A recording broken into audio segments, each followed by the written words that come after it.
আসসালামু আলাইকুম রহমতুল্লাহ। এই মুহূর্তে বাংলাদেশের সকল পর্যায়ের শিক্ষার্থীদেরকে আমি কে মাহফুজুর রহমান এবং আমার চ্যানেল বর্ষণ একাডেমির পক্ষ থেকে সকলকে জানাচ্ছি আন্তরিক শুভেচ্ছা অভিনন্দন। প্রিয় শিক্ষার্থীরা, আমি কে মাহফুজুর রহমান আজকে তোমাদের সম্মুখে হাজির হয়েছে এসএসসি ত্রিকোণমিতিক অধ্যায় থেকে বিগত সালে যে সকল সৃজনশীল প্রশ্ন এসেছে, যে অঙ্কের আলোকে এসেছে, এমনই কিছু অঙ্ক নিয়ে তোমাদের সম্মুখে হাজির হয়েছে। আজকে অনুশীলনী 9.2 এর প্রশ্ন 8, 9, 10 এবং 11 আমরা বোর্ডে লিখে রেখেছি। আজকে এই ম্যাথগুলো নিয়ে তোমাদের সম্মুখে আলাপ করতে চাচ্ছি। সকলে মনোযোগ সহকারে ক্লাসটা লক্ষ্য করবে। আশা করি তোমরা অবশ্যই বুঝতে পারবে। তাহলে শুরু করছি। দেখো, এখানে তোমাদের বোর্ড অনুমোদিত বইয়ের অনুশীলনী 9.2 এখানে মান নির্ণয় করতে বলেছে।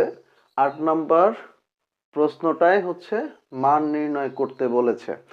তাহলে আমরা শুরু করছি। দেখো, 8 নাম্বার প্রশ্নটা এখানে কি রয়েছে? এখানে রয়েছে 1 minus cot square 60 degree divided by 1 plus cot square 60 degree. আমি ইতিমধ্যেই ত্রিকোণমিতিক অনুপাতগুলোর বিভিন্ন কোণের মান নিয়ে তোমাদের সামনে একটা ভিডিও আমি উপস্থাপন করেছিলাম। আশা করি সেই ভিডিওটি সবাই বুঝতে পেরেছো।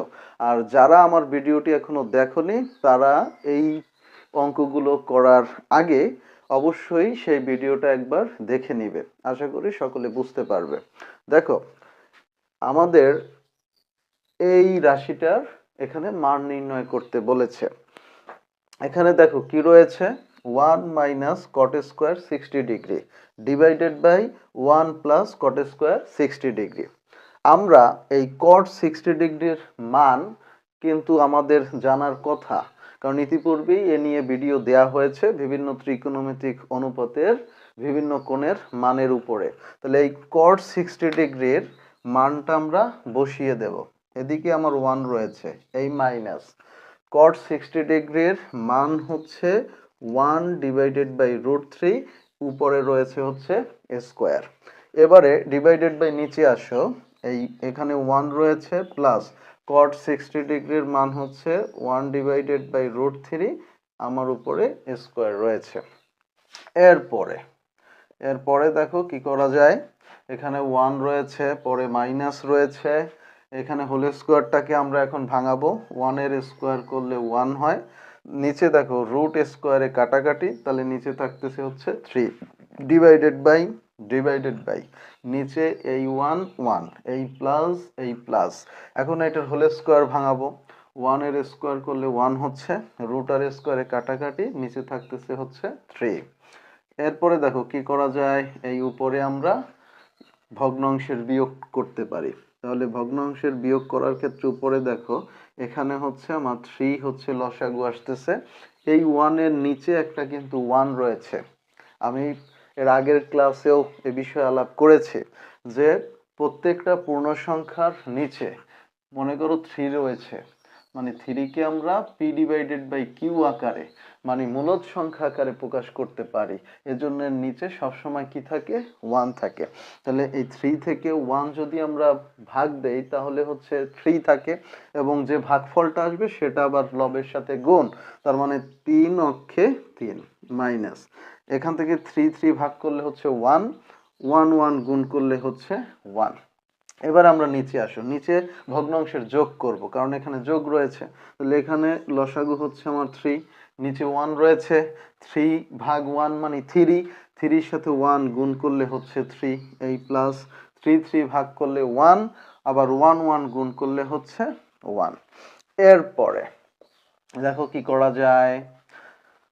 এখানে আমরা দেখো 3 দিয়ে 1 বিয়োগ করলে 2 হয়, ডিভাইডেড বাই নিচে রয়েছে 3। এখন এই ডিভাইডেড বাই এবার নিচের অংশেরটা আমরা করব। 3 এর সাথে 1 যোগ করলে 4 হয়, ডিভাইডেড বাই নিচে রয়েছে হচ্ছে 3। এখন এই উপরের ভগ্নাংশটা লিখব আমরা। 3/2 মাঝখানের ভাগের জন্য গুণ, এবারে নিচের ভগ্নাংশ হচ্ছে উল্টা হয়ে যাবে, মানে বিপরীত হয়ে যাবে, মানে এই হরটা লবে চলে যাবে, লবটা হরে চলে আসবে। এখন দেখো আমরা কাটাকাটি করতে পারি, এই 3 কাটতে পারি, 2 দিয়ে 4কে 2 দুগুণে 4 কাটতে পারি, তাহলে আমার উপরে থাকতেছে হচ্ছে 1, নিচে থাকতেছে 2। তাহলে আমার এই রাশিটার মান নির্ণয় করতে বলেছে, এই রাশিটার আমাদের মান আসলো হচ্ছে 1/2। আশা করি সকলেই কিন্তু বুঝতে পেরেছো, খুব ইজি। যা 1 আমার সংখ্যা এখানে রয়েছে, এখানে যে চিহ্ন রয়েছে সেই চিহ্ন আমরা দিয়ে দেব, এখানে যে ত্রিকোণমিতিক অনুপাত রয়েছে cot 60 ডিগ্রি তার মান বসিয়ে উপরে স্কোয়ার রয়েছে স্কোয়ারটা দিয়ে দেব। এরপরে আমরা ধাপ বাই ধাপ হচ্ছে স্বাভাবিকভাবে যে সরল করা যায় সেই সরল করতে করতে একটা সময় আমাদের ফলাফলে আমরা আসতে পারবো। আশা করি তোমরা সকলে বুঝতে পেরেছো। এরপরে আমরা নেক্সট 9 নাম্বার প্রশ্নে যাব। তাহলে এটা একটু আমরা মুছে নিলাম।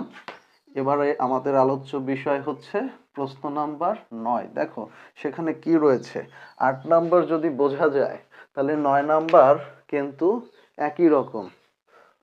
দেখো কিরকম, এখানে আমার আছে হচ্ছে tan 45 degree into sin square 60 degree into tan 30 degree into হচ্ছে tan 60 ডিগ্রি। এখানে দেখো যে রাশিটা রয়েছে, এই রাশির মধ্যে ত্রিকোণমিতিক অনুপাতের সাথে তার কোণের মান কিন্তু দেয়া রয়েছে। তার মানে আমরা মানগুলো বসিয়ে স্বাভাবিক সরল অঙ্ক করলেই আমরা এটার ফলাফলে যেতে পারবো। আর এই অঙ্কগুলো সৃজনশীল অঙ্কের ক নাম্বার প্রশ্নে, ছোট প্রশ্নে 2 মার্কসের যে প্রশ্নগুলো সেট করা হয় সেখানে কিন্তু দেয়া হয়। এছাড়াও এমসিকিউতে জানো যে ম্যাথ থেকে 30 মার্কস থাকে, সেখানে ওই যে 30 মার্কে যে বিভিন্ন ধরনের বহু নির্বাচনী প্রশ্ন করা হয় সেখানে কিন্তু এই ধরনের ছোট ছোট ত্রিকোণমিতির অঙ্কগুলো দেয়া হয়। এই জন্য এগুলো আমাদেরকে পারতে হবে, বুঝতে হবে, জানতে হবে। দেখো এখানে আমরা কি করতে পারি, tan 45 ডিগ্রির মান আমরা বসিয়ে দিতে পারি, বসিয়ে দিলাম 1। আমরা জানি পাশাপাশি থাকা মানে হচ্ছে গুণ আকারে থাকা, তাহলে আমরা এখানে গুণ দিতেই পারি। এরপরে দেখো sin স্কোয়ার 60 ডিগ্রি, তাহলে sin 60 ডিগ্রির যে মানটা সেই মানটার উপরে আমরা এখানে হোল স্কোয়ার দিয়ে দেব।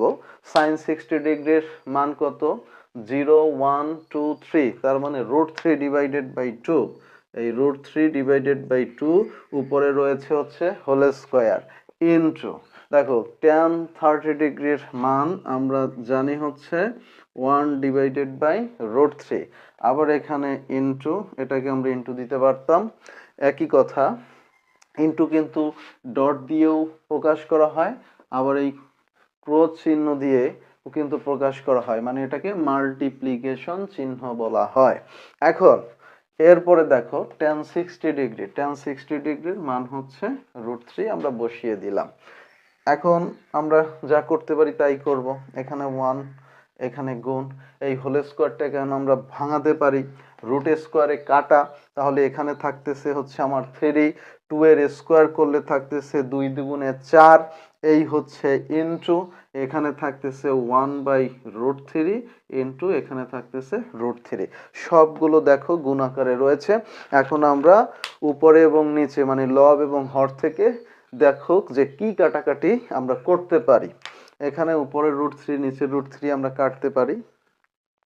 দেখো আর তো কিছু এখানে কাটা যাচ্ছে না, তাহলে দেখো উপরে থাকতেছে কত, 3 অক্ষে 3, আর নিচে থাকতেছে হচ্ছে আমার 4, তাহলে আমার এই রাশিটার মান কিন্তু বের হয়ে গেল। রাশিটার মান হচ্ছে 3 divided by 4।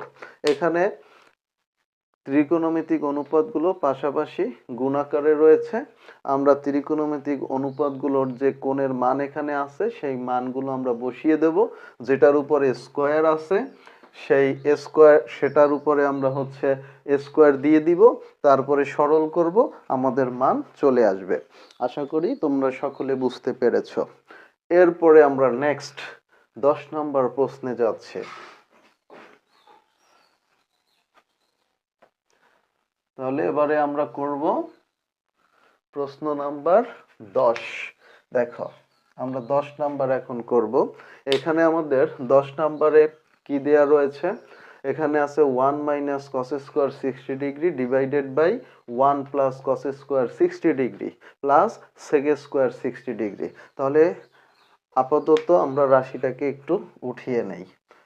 1 minus cos square 60 degree divided by 1 plus cos square 60 degree plus হচ্ছে সেক স্কোয়ার 60 ডিগ্রি। দেখো এখানেও যে রাশিটা রয়েছে, এখানে বিভিন্ন ত্রিকোণমিতিক অনুপাতের সাথে তাদের বিভিন্ন কোণের মান দেয়া রয়েছে। অতএব সেই মানগুলো আমরা বসাবো এবং স্বাভাবিক সরল করব। সরল করতে করতে একটা পর্যায়ে আমাদের অবশ্যই একটা মান চলে আসবে। তাহলে শুরু করি। এখানে আমার 1 রয়েছে, 1 লিখে নিলাম।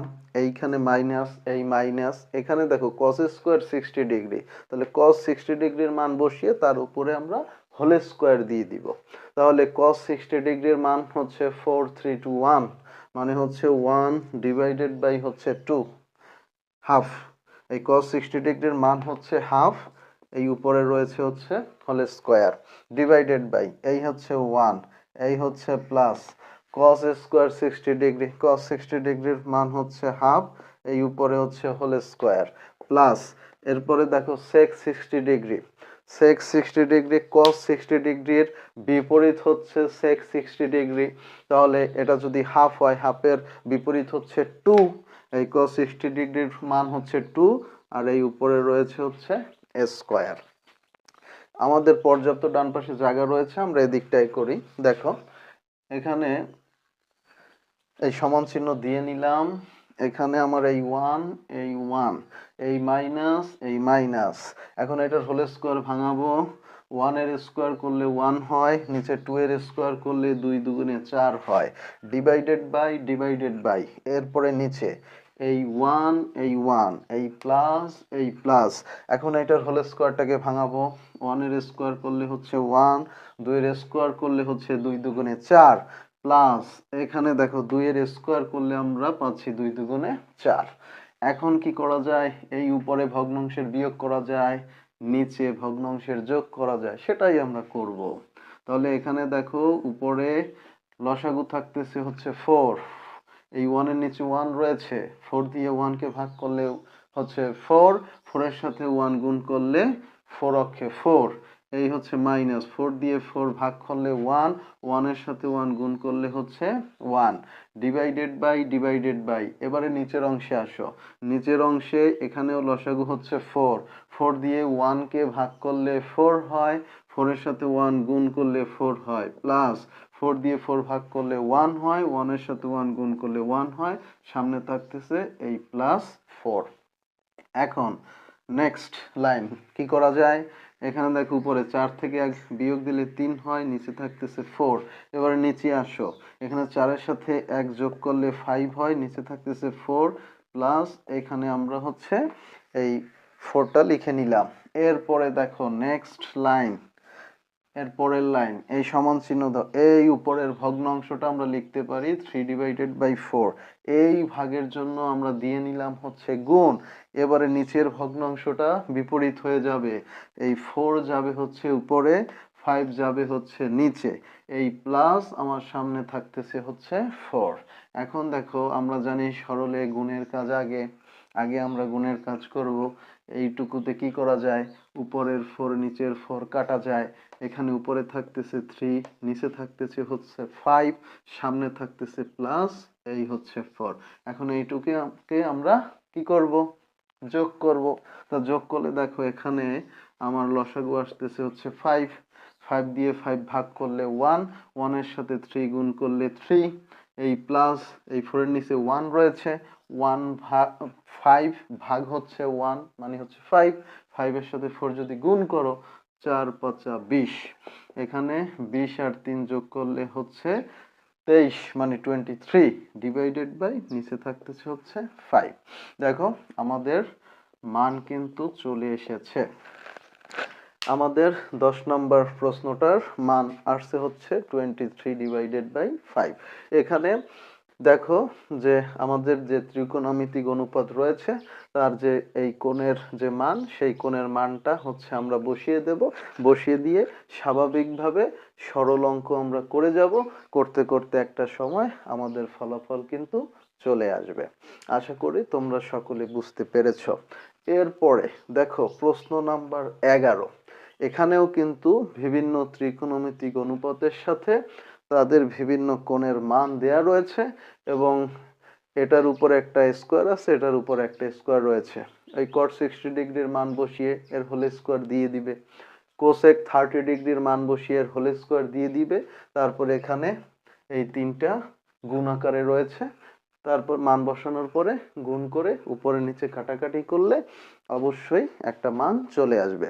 আশা করি তোমরা ওটা নিজেরা করে নিতে পারবে। আজকে এ পর্যন্তই আমরা শেষ করব। নেক্সট ভিডিওর জন্য তোমরা অপেক্ষা করবে।